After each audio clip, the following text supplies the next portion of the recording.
This is the EnT podcast, conversations about education, technology, and culture, with Dr. Doug Reed and Dr. Matt Stranick. Thank you for joining us.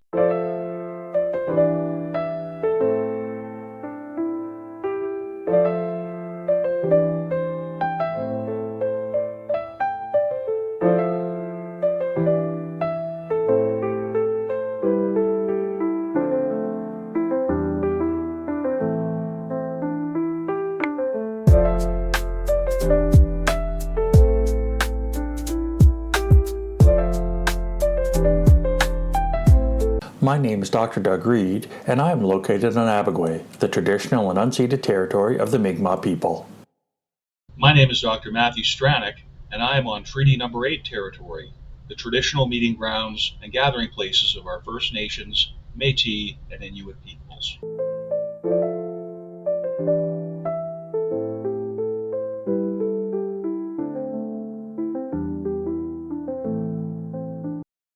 Hello, everybody. Welcome to the latest edition of the EnT Show. Very pleased to have this coming out at you in early February, hereabouts. And we have a really interesting, I dare say, stellar, exciting topic as always here. But it's always a pleasure, to be sure, to get caught up with the inestimable Dr. Doug Reed. How are you doing, Doug? How's it going this morning? I'm all right. I'm 2 days from a holiday, so I'm just trying to hold on until the holiday happens. A very significant holiday. You're doing some cross-continental, international travel involving education, involving your partner, involving some pretty exciting goings on as far as it goes. Anything you sort of looking forward to in particular with that trip, or you just going to get there and it's going to sort itself out? It's we've kind of got stuff organized, but it's one of those bucket list trips. I never thought I would get a chance to go to Egypt.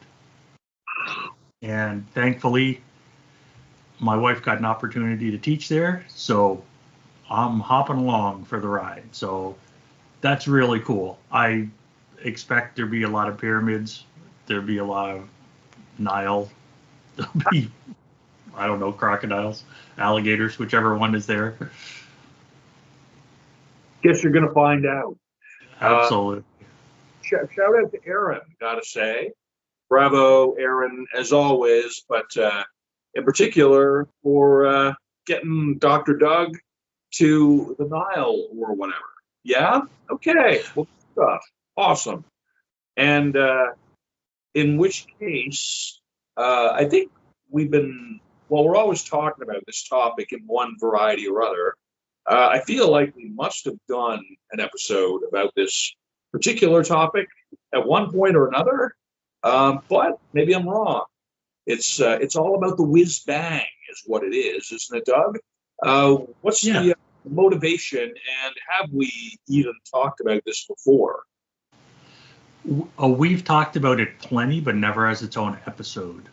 Okay. And when we talk about whiz bang and education, I went back in time to say, okay, what's the history of this? Where did this come from? And it comes from World War I. It was the noise that artillery shells made before they exploded. And it's also somebody that holds an explosive amount of success, skill, or effectiveness. And EdTech Corporate has grabbed that definition and said, look at our new software, look at our new product. Here's an explosive amount of success for your students. Sure. That's why I wanted to approach it. Militarized metaphors and language speaking to learning vis-a-vis technology, vis-a-vis curricular processes, very subtle yet significant semantic ways of shaping our viewpoint on the endeavor. And I think your notion here of associating that with vendors, with the producers and licensors, because they are often two different things, of, as you're calling it, corporate ed tech. We might broadly refer to LMS providers. We maybe broadly refer to app education app creators and the like. You bros in Silicon Valley know who you are. And whiz bang, shock and awe, right? Disruption in education. I haven't heard the term disruption used terribly much in the pre-COVID sense. It was like disruption was supposed to be kind of cool in an educational kind of tech setting sort of context. It's sort of supposed to be, well, we're shaking up the norm here, breaking into the new paradigm. Then COVID happened and everybody got way innovated out. And now it's not cool to be disruptive anymore. And I'm not sure what the post-disruptive metaphor is going to be. Maybe the whiz bang is where we're headed, even more so than we already are. I'm really fascinated to have the opportunity to talk about this one, Doug. Yeah, I got depressed as I started to go through this one when I was finding bits and pieces, and I thought, I'm going to come up with 5 journal articles that have whiz bang in their title. I was trying to do a thematic thing. That didn't happen, but I ended up looking up another definition of whiz bang, and it was a nostalgic look back on a simpler time. And then I realized the only people that are saying whiz bang that I'm hearing are all my age and older, really. So the youngins, which I would lump you in there, I don't think you say whiz bang to the same extent that I do. Well, I'll tell you what, as far as generationalisms go, I really do place myself very adamantly and at great frequency whenever I get the chance. I've said in front of students, I've been paid in front of students to say things like Gen X is the greatest generation that ever existed. And I would say that we are within 10 years of each other, Doug, right? Yeah, we are. Yeah. We are, right? Within 10 years. We have a generational sensibility. And what I sort of distinguish that in my practice, I'm on my second semester in my current role. It's a different cohort of students. And yet these Gen Z, American listeners, is that there's really just such, I don't know, there's a really a qualitative shift between what's happened with the people who remember the world before the internet and the people who just have been born into an internet ubiquitous world. I'm teaching a media studies class to a very, very small group, like 3 people, and every one of them was born after 2000. And so the world that these students have come into is just completely different. And so when you're saying, well, it's sort of for the older sort of generation and up, I would really kind of just sort of beg to defer on behalf of anybody who remembers in their adult life or their teen years. You can remember very clearly and vividly what the world was like before the mass inundation of mobile devices and the internet.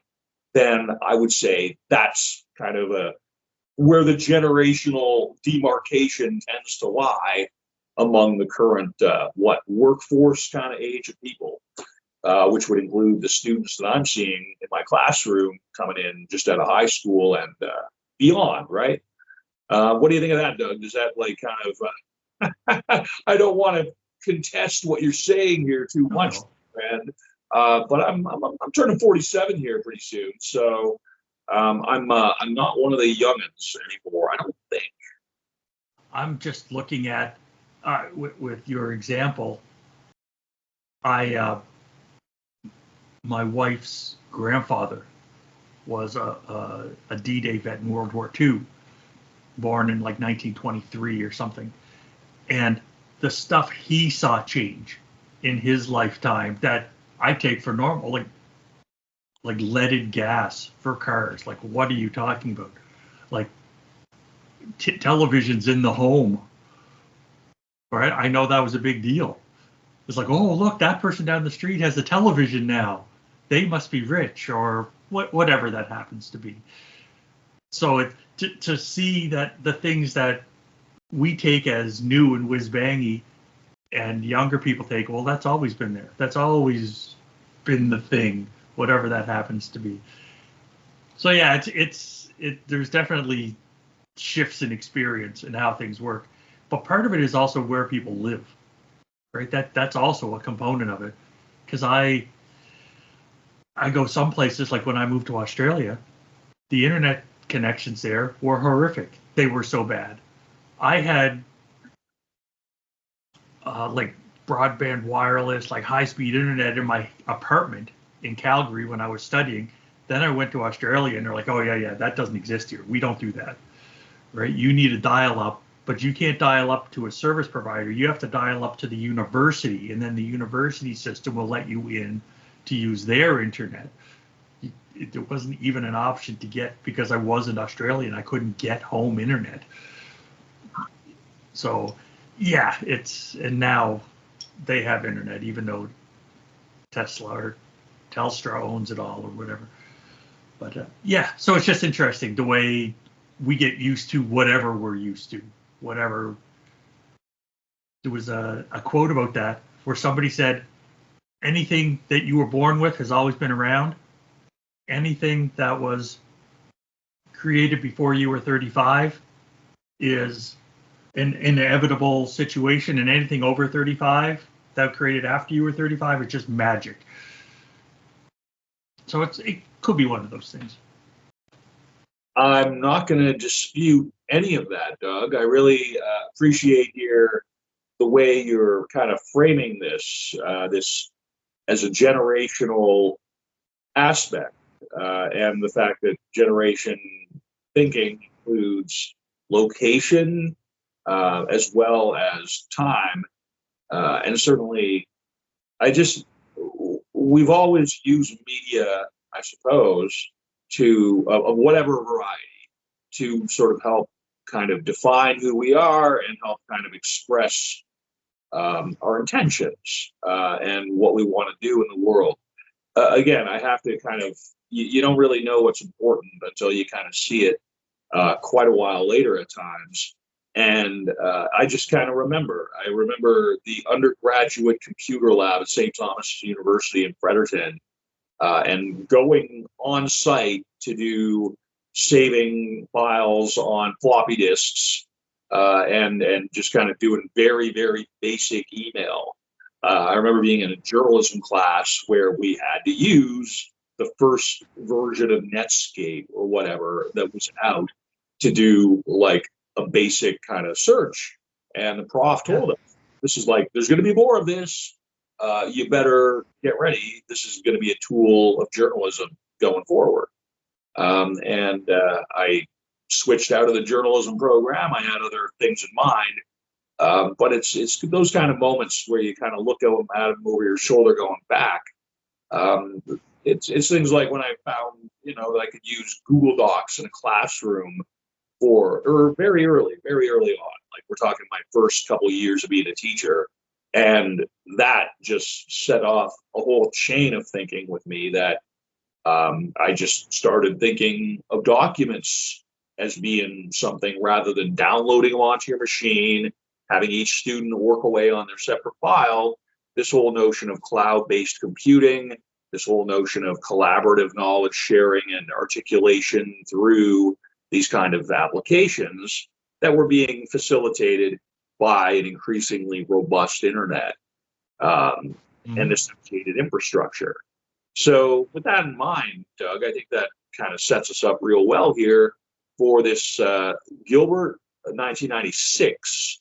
I think that's a pretty timely time for the first reference that you've got here outside the definition.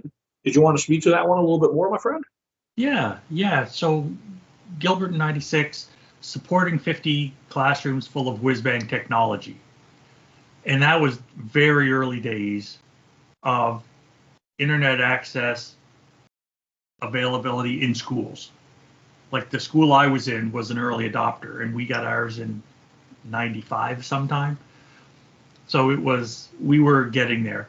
And Gilbert presents two different questions. And I love the questions. The first one is, where are we going? And the second one is, how are we going to get there? And I'm pretty sure we have done that. You and I have had those exact same conversations about all these different topics. So the fact that they're talking about new whiz-bang technology back, 28 years ago, where are we going? How are we getting there? So the more things change, the more they stay the same. We're still asking good questions on what are we doing? How are we getting there?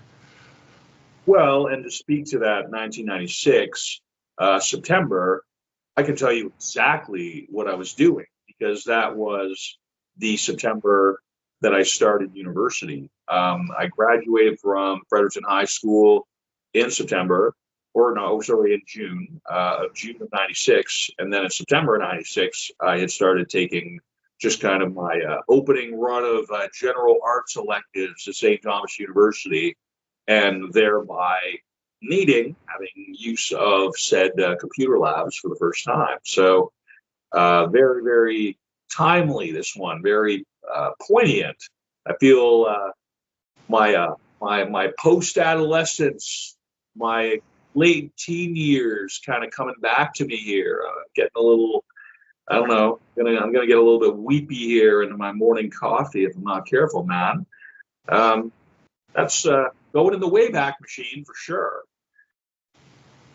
Yeah, so I'll get you out of post-adolescence here with the 2006 Bull and Garofalo article that I found. And this was the first one. This was the only one that didn't have whiz bang in the title that I really wanted to use. But they also had a great title. It's called the 20-foot view. And literally, they wrote about people putting projectors, their data projectors in their classrooms and starting to project images on the wall and use that with their teaching. And it was just another technology. And I don't think we've really talked about that in any of our episodes. I don't think we've really dug into overhead projectors, OHPs or whatever they're called. So to see them talking about in the 20-foot view, because normally I like to do things like, let's take the 30,000-foot view, right? To get the big picture, like you're in an airplane or whatever. This is the 20-foot view. And I'm like, yeah, it's not over the shoulders. It's not, it's 20 feet because that's about, so what's that for Canadians or people not in 3 countries in the world? That's what, 6 meters? Just about 6 meter view. There's only 3? Sorry, I think you're muted. I couldn't hear you. I just said something like that. Yeah. My metric is not, if you try and explain to a non-Canadian like what we use metric for, don't use metric for, it sounds like the most convoluted thing in the world.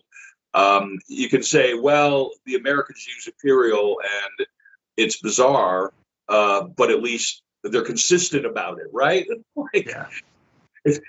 It's like use feet for height and height only, feet in inches generally, maybe in yardage for sports, and then anything in terms of distance, vehicular distance, that's kilometers. It goes on and on. It just weight, human body weight is in pounds and only pounds.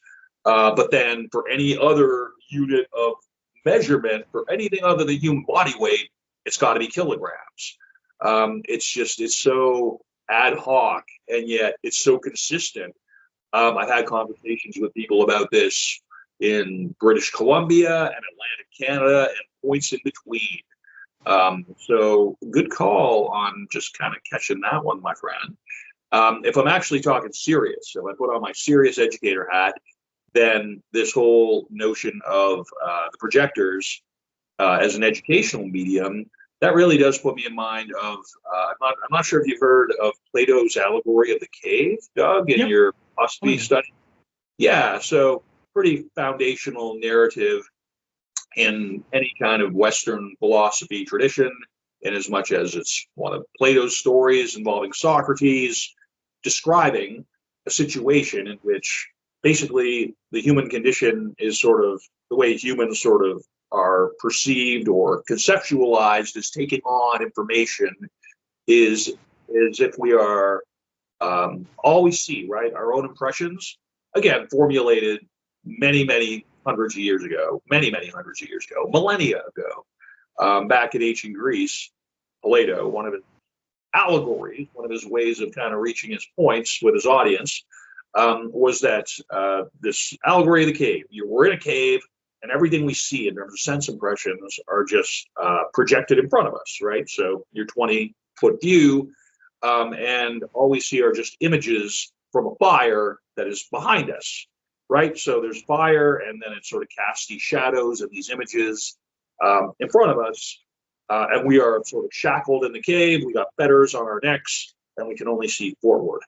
And then the allegory being that for the person who manages to break away, get out of the cave, they go out into the sunshine, the light, which they've never actually seen naturally, and they're blinded, right? So this is a pretty, that's where my mind goes when you start talking about projectors, right? Light source, information, students presumably staring at it, looking at it in a forward-facing kind of direction. Yeah, man, I think that may tap into some pretty, basic archetypes of how humans experience sense and knowledge, honestly, man. And this article is structured to also hit all the key points on any EdTech implementation article ever. So Every time somebody does like let's bring in a new piece of technology and let's research it and let's publish it, they always have the aspects of teaching that have been affected in classrooms. And they always have a whole bunch of things that are the same. Oh, that's going to affect planning and preparation. Oh, that's going to affect teacher actions. Oh, that's going to affect lesson organization and sequencing. In every article, like I wrote, my buddy and I wrote the first article on using iPads in education. And yeah, imagine that. The technology impacted those exact same things. I think every technology implementation article will have some variation of what Bullen Garofalo included there. And I just wanted to put it in to say, yep, this is the structure. This is typical. This is where the whiz bang is, right? So every whiz bang article, oh, isn't this great, is going to have that list in some form. It's like, why do we keep doing this? And the other thing about disruption is you can't undisrupt it, right? You can't unsee a mountain. You can't unring a bell. Yeah. And we've been kind of given this notion. We live kind of in this current media kind of ecosphere where, like in this media class that I kind of referred to earlier, one of the assignments we're getting into after the reading break is to document all of our media usage. I say we because I'm going to do it too, because there's only 3 people in the class. So for a week, all 4 of us in the class are going to be ostensibly tasked with every time you use social media, right? You want to say, generally what type of social media and for how long. Same with music, same with TV, same with, anything, right? In terms of my own use, I already know that I won't be accounting for the times that I'm using media. I'll be accounting for the times that I'm not using media, because I have music playing even when I'm asleep. I literally almost never stop streaming music except when I'm in front of a classroom teaching. That's like basically the only time, or if I'm in a meeting and or somebody needs my direct in the moment attention. Otherwise, I got music playing. And so in terms of this assignment, I mean, again, right, it's just this stuff is all encompassing now. And so even when we look at something from 2006, I mean, right, that was 15, almost 20 years ago, right, at this point, almost 20 years ago. And so, sure, we had robust 2.0 internet, and sure, we had everything that could be said of online-based learning is certainly true. But I think anything kind of coming out, even really over the past 3 or 4 years. We have this hyped up, overamped AI enhanced internet. And we have people who just literally never shut their devices off, including me. And that, I think, is the increasingly pernicious nature of app design and interface design, where we literally go into like little mini dopamine withdrawal kind of events if we are without our devices, even for more than a few minutes. If we're in a room without our device, we got to go back to it, as opposed to everybody gather around the TV and watch the show that's on the TV, for instance. Again, Doug, I guess I'm probably going pretty far in the weeds here, but I guess that does speak well of the article. And part of that with the always on, there's always something, the way that the apps and the music and everything have been hooked in, or the media have been hooked in, how can educators leverage that? Right? Like that's, how can we adjust how we're planning and what we do and how we're organizing things to leverage that, because that knowledge is out there, because a whole lot of people are doing it. And that's the hook. That's what I don't think enough articles have got to. Like, I want to move past the whiz bang to how do I make impactful, positive changes with my students? Whiz bang, impact. How to, again, we start thinking about impact now because of your whiz bang thing here. I'm thinking impact. Maybe that's also sort of a militarized kind of expression, right? If we're talking about the application of force, if we're talking about the result of the application of force to describe these sorts of interventions, the use of technology, rather than perhaps more organic metaphors, more metaphors that may arise from the natural environment as opposed to the human environments. It's really interesting when you just start thinking about the connections between terms and how the terms shape our thinking on certain topics. And so that's, again, why it's so interesting right now, / strange and a little bit concerning, depending on how you look at it, with our neighbors to the south, right? What they're going through. Because if you look at the current trajectory of right-wing Republican candidates who have taken over the executive, you have Ronald Reagan, movie star, right? And we look at it, that sort of as the birth of the modern Republican movement. And now, a generation later, a full generation later, we have the current occupant of the White House, who has just been the most savvy media manipulator of all time. People just write him off as being a buffoon. People write him off because he's crass and of limited intellect and everything else.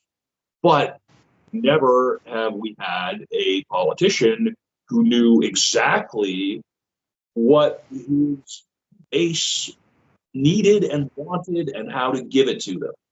And so I don't want to go into any kind of politics. I don't want to get into that even a bit, but it's just such an interesting time because, again, you look at Musk, right? A lot of his persona, a lot of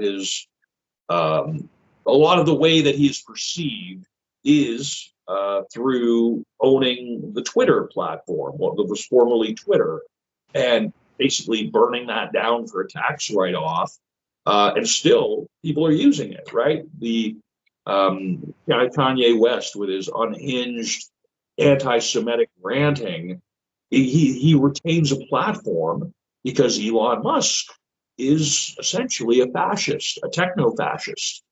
And so, to me, these discussions about media and technology, this is not abstract. This is not theoretical anymore. This is very much pertinent given the increasingly fraught, shrill, fractured, atomized media landscape that we are living with now.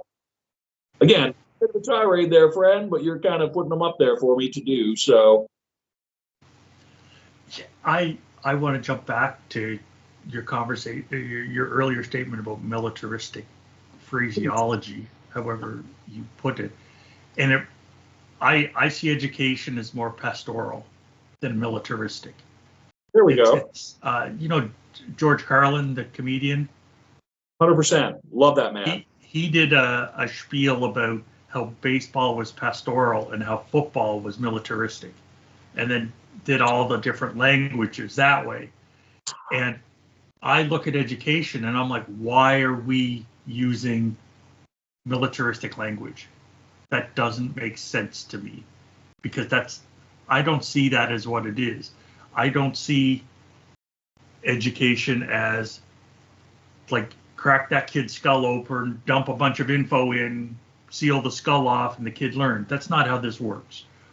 Nobody believes how that works, right? It's more about the growth, and I have my own bias. I think it's more about the community, and I think the more you commune with nature, the better. There's a whole lot of research out there saying get out in nature. You'll be happier if you spend more time in nature. So I don't have any right now, just off the top of my head, but I'm going to try to come up with more pastoral references to education moving forward. That might be an episode that I have to put together. That is awesome, my dude. And again, I'm really not trying to play language police like that. It's just where I'm in a English kind of teaching role now, and that's for 10 years or more.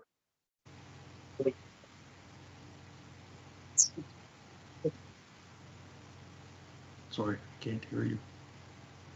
Are you not able to hear me, Doug? I can hear you now, but there was a couple of seconds there where I couldn't. Ah, okay. Well, thank you for that.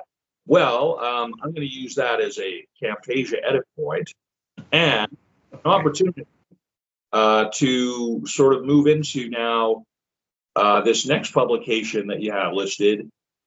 This is the Teaching in the Wireless Classroom, the Myers and Tally, if we're ready to go there, my friend. Oh, yeah. This is another article with whiz bang in the title, so I was so proud of. Looking beyond the whiz bang technology, and instead of overhead projectors, instead of computers, instead of AI, they're looking at mobile learning tools. But it's the same conversation, it's the same topic, it's how do we use it. And this was in post-secondary, and they were talking about on-campus instruction. And part of it is, how do we get the mobile stuff to work with learning management systems? And how do we get the wireless networks good enough to work with mobile? And I have vivid memories of that.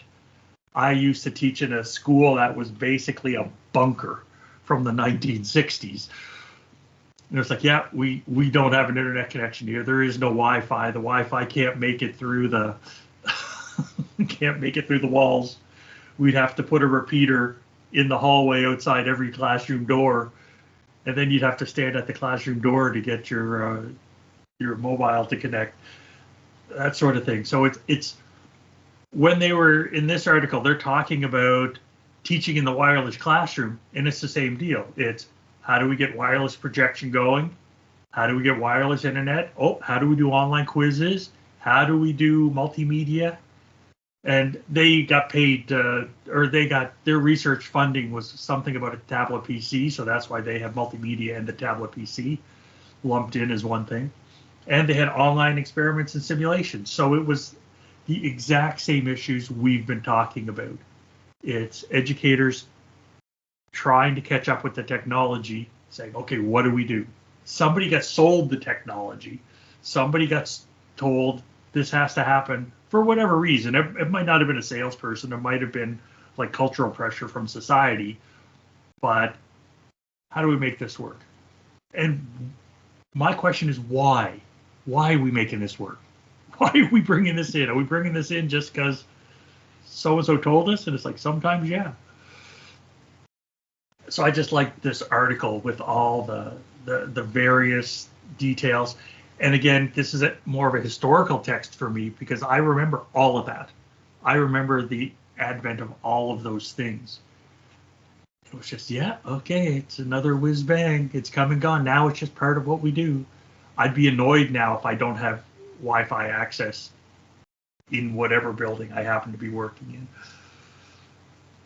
It's more of a human. It feels almost more like a human right than anything else, right? A human right to high-speed internet.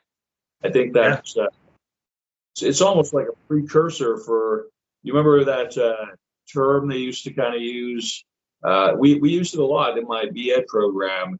21st century skills, right? Yeah.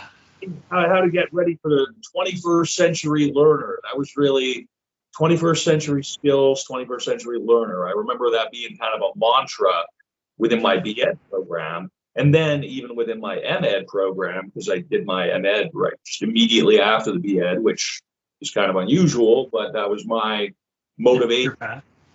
And so I just like, and I guess the other thing is, I mean, you may have pretty vivid memories of this because, I mean, you did doctoral work on tablets, did you not? Right? You on wireless devices in education as an intervention, right? What was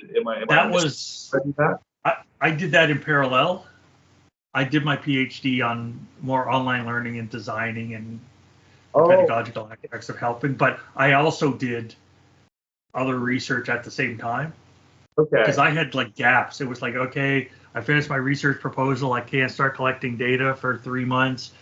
And so I plugged it in with other stuff. And people would say, hey, could you do some research on whatever? And I'd be part of those research teams.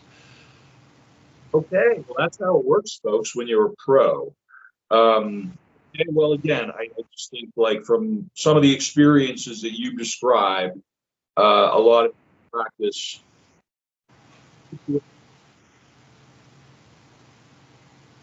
had to deal with using the hardware. You've had to deal with hardware implementation as a fundamental area of practice, right? Yeah, you broke up a little bit there again. I could hear about every second word.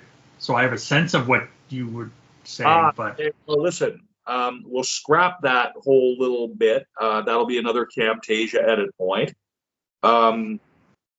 So back from Camtasia break, folks.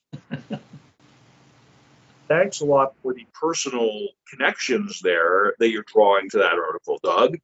I wonder if we have another. I see that we have analytics mentioned in the next article, right? And so you're talking about whiz bang in this Mankins and Shearer 2015. What I see there, right, creating value through advanced analytics, this whole aspect of not just the technology, but like the secondary products, the byproducts of technology, almost become an end unto themselves.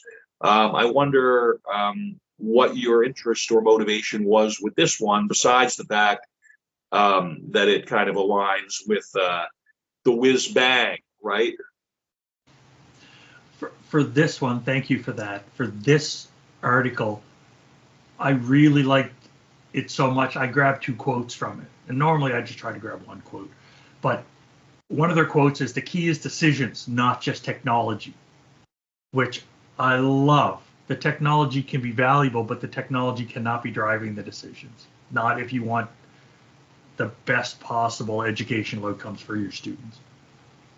And the second one is, whiz-bang capabilities don't create real value unless an organization incorporates these new techniques in day-to-day operations, which goes back to, okay, you got the thing, but if it's just going to sit on a shelf, what was the point of that? Why do we spend that money? Why do we give you professional development? Why do we do any of this?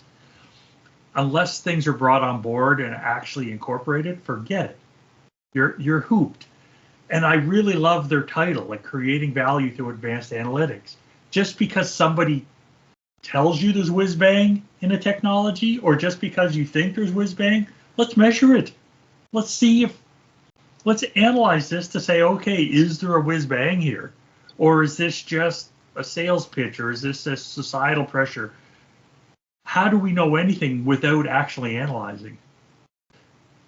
So it's all that wrapped up. I really enjoyed that article. And it had whiz bang, not in the title, but it was at least whiz bang was in the article someplace. And that was just kind of my experimental attempt to see, can I do whiz bang and stuff. I'd love to know your thoughts on what I've just said. No, I mean, that's lit. And I think that first kind of area that you have, that first quote that you pulled from here, the key is decisions, not just technology. I mean, that pretty much is the motivation behind this show. We're facetious about it, and we come out at it from various, kind of angles, various perspectives, various approaches. But we have been very upfront since the beginning of this enterprise that technology is a mental construct first, and that you got to have good, clear, rational thinking underpinning. So we talk about the effect that these interventions can have, then not doing the appropriate study, not doing the appropriate pre and post, not having a conceptual framework with which to measure the effectiveness of an intervention. Again, I think just spent so much time on the show, and here we are again, looking at procurement decisions as being somehow neutral in terms of education, as in one element will be the same for learning as another, or the LMS itself as a solution is offset against other solutions and determined to be the most viable. Honestly, from what I'm seeing with the Microsoft Office ecosystem, it's not difficult to imagine getting on LMS capabilities if you even just use the temporary 365 setup. You could potentially do anything learning, from what I can tell, simply just with a OneDrive folder and some resources. But we have such an interest, we have such a sunk investment collectively, sector-wide, institutionally, across every place that offers or purports to offer higher education, or even K-12. There's an expectation of the learning management system as being this bundled set of proprietary apps, or not proprietary if you're using Moodle. And it's just, it goes beyond whiz bang on a, here's the event. It's, you're living with the effects of the shock on a daily basis going forward. It's ingrained.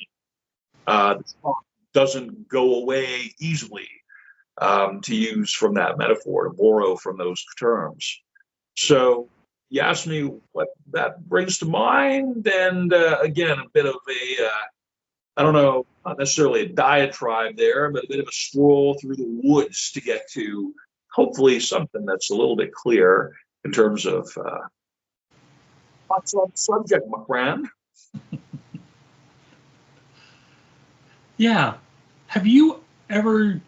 I played with some different stuff later on in the article, because those are all the articles that I had. So for this episode, I normally drop my digital clutter in there. Have you ever played with Ngrams? Have you ever used it? Haven't used that particular app. What's it for, my man? What it does is it tracks language usage across all published books that I think it's Google has access to. I see what you're doing here with this visual. I'm liking this. And there's, so you could type in, if you go to Google Ngram and type in whatever your words are, it'll pop up on a chart of not only how much usage the words have, but when were these words published. X and Y vertices. That's awesome. Yes. And I had to do that when I started to look at the definition of whiz bang, and then I got the AI prompt from DuckDuckGo on more about whiz bang. But there's a big spike right at World War One, and then it dies down, and then since 2000, basically, it's spiked again. Whiz bang has become another popular-ish term. So I laid that out there, so if people go to the website, they can take a look and say, oh, okay, here's how the language has impacted this. And you can do anything, right? I did zombies, werewolves, vampires. Like, when are these words coming up? And you're a language person. I know that is something that you might really enjoy poking around with. I thought that was a tool you might really like. Appreciate it. Anything that involves collaboration, I just made that word up. Anything that involves wordplay, anything that involves cunning lingualism is just for me, right? I do fancy myself a cunning linguist. And so, yeah, that's dope. That's dope. I appreciate the amplification here, my man. And we are seeing some of the perennial Dilbert, an episode from 2001, going back in the Wayback Machine to that Dilbert there. That's pretty rad. What else we got here, my man? Yeah, the Dilbert one was really nice because it was, again, all about decisions. And, yeah, make a decision on the technology and the pointy-haired boss being the pointy-haired boss. So it's... Love the pointy-haired boss. Love them. And then I went to Thesaurus Plus, so this wasn't in my digital clutter. And it's like, what are other words for whiz bangs? And it's two pigeons talking about what whiz bang means. So I just found it cute. Well, again, I'm always a fan of your digital clutter. And I think I've described the last episode and then some of the notes and things just that I've kind of taken it upon myself into 2025 and over the holiday period that just passed.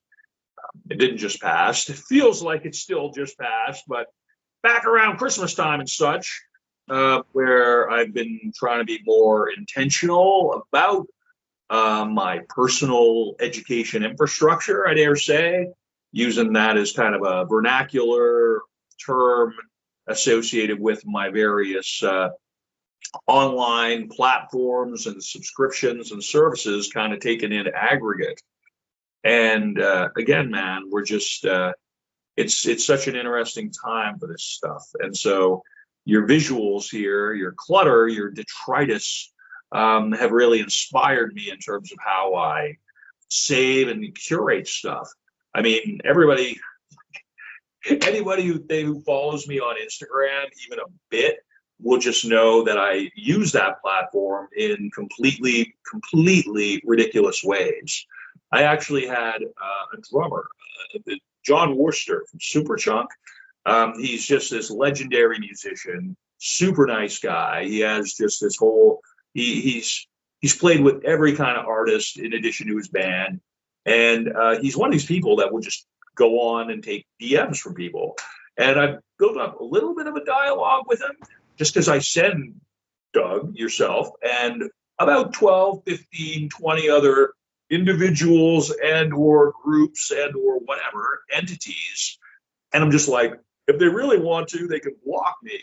So it's just the Garfields, the rock videos, the just incessant deluge because my kids are in another province.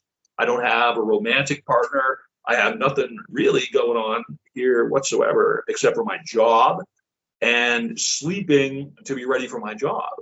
And apparently a whole lot of ridiculous, redundant Instagram content.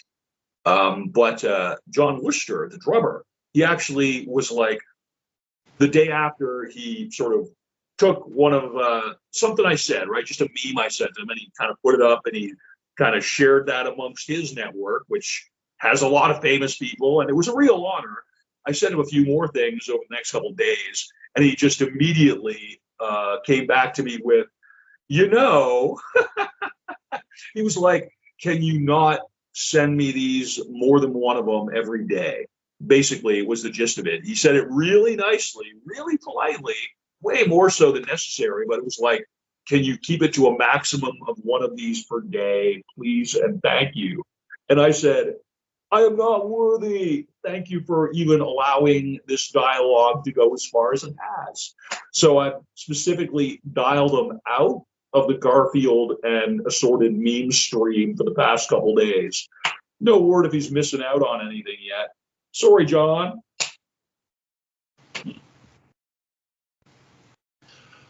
Okay, I've got 3 last things. That's exactly. Okay. The word of the podcast is Wigs Bang, because I'm pretty sure we said it a couple of dozen times. Question of the podcast is formatted a little differently than normal. Normally I have an education focus, but this one is, how did I get so old using nostalgic phrases? It's so old I didn't realize it was old. That's how out of the loop I am. It's like when you on TV where you see the old person talking to the young ones and they're using all the wrong words, all the words from the 50s or 60s or 70s. It's like, oh, how are you doing, Hepcat? Yeah, you're out of touch. Yeah, of antiquated usage, and I'm a fan of malapropism, right? When you actually are using a word outside its normal context. I'm a cunning linguist. I find these things interesting as phenomena. So I personally don't see any downside to what you described here, because I just think everything old is new. Everything that isn't of the present effectively has some kind of novelty. Let's make whiz bang great again, Doug. Oh, except that making things great again sucks now, right? Oh goodness. Yeah, I don't have a problem with using old nostalgic terms. It's like, but it was a realization that I was doing it. I was doing it not being aware. Now that I'm aware, it's like, oh, okay, I guess that's a thing now. Back in my day, Doug, on the Saturday morning cartoon shows, that we used to have in the 80s, you may recall. We had them in the 70s too. The cartoon G.I. Joe. And it always, they always had these little vignettes, right?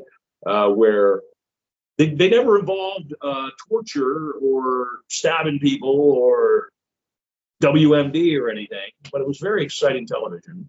And they had these sort of moral vignettes between the characters outside the normal run of episodes. And there would always be a lesson learned. So get up early or you'll miss the school bus. Now you know. And knowing is half the battle. And knowing is half the battle. That's what I always remembered.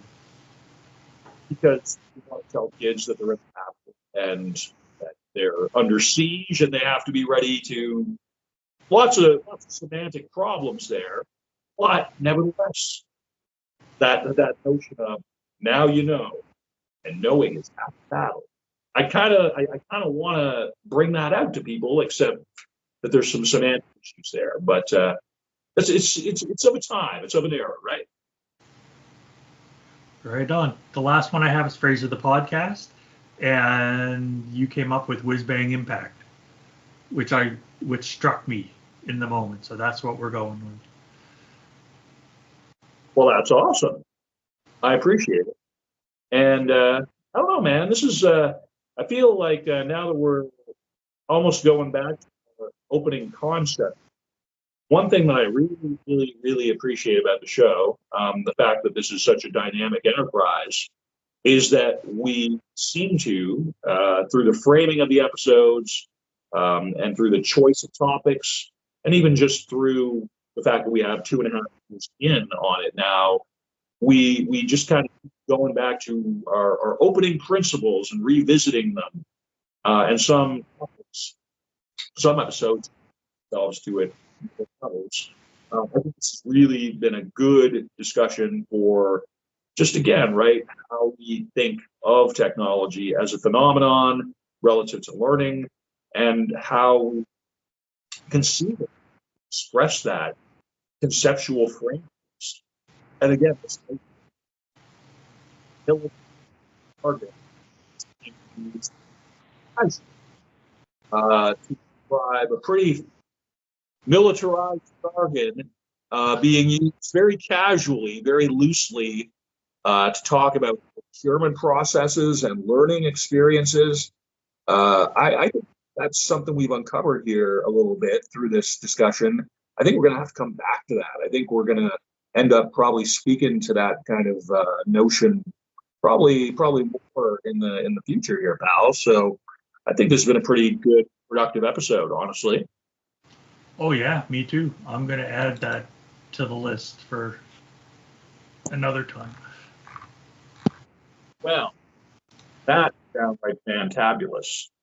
I have my mobile device. I moved it because I want to really get a square-on shot where I can look the audience in the eye, presumably, hopefully have more than one eye. But anyway, appreciate it. Thanks a lot for being here. Anything else you want to add before we?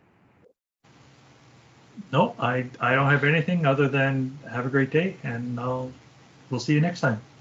Absolutely. Take care, everybody. Bye for now.